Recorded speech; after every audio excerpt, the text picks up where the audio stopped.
Nafurahi kuingia ofisi hii ambayo kwa kiasi kikubwa tumekuwa tuna interact miaka mingi, ambayo mimi nimekuwa kwenye utumishi na background yangu ni mwanasheria. Kwa hiyo nimeshiriki mara nyingi sana kwenye masuala yanayohusu ofisi hii. Naamini tutahitajiana, tutasaidiana kuyasukuma mbele kama ambavyo Mheshimiwa Rais ametamka wazi kwamba ana matarajio makubwa kutoka kwangu, kwamba nimekuwa na uzoefu wa hapa makao makuu wizarani, lakini pia na uzoefu wa nje ambao tutasaidiana, tutautumia katika kuboresha sekta yetu ili yale maono ya Mheshimiwa Rais tuweze kuyafikia. Kuhakikishia kwamba umekuja kwenye mikono mizuri na tutahakikisha kwamba kuna ushirikiano mkubwa ili kufanya kazi zako ziwe rahisi.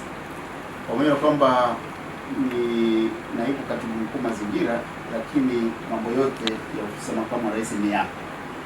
Nimekujulisha umuhimu wa kusimamia ofisi binafsi ya Mheshimiwa makamu wa rais kama kiongozi namba 2 katika nchi hii na shughuli zake ambazo zinamsaidia moja kwa moja Mheshimiwa Rais, lakini nakufahamisha umuhimu wa mahusiano ya karibu kati ya idara hizi mbili, muungano na mazingira, na idara saidizi ambazo kama idara alivyosema ni idara za msingi kufanya maisha yetu yawe rahisi.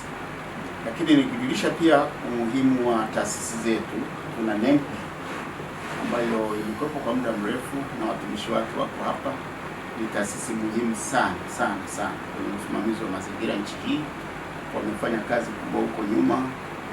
Kama nilivyokujulisha, sasa hivi tunajaribu kuwaimarisha kwa kubadili hata sheria ili waweze kufanya kazi zao vizuri zaidi.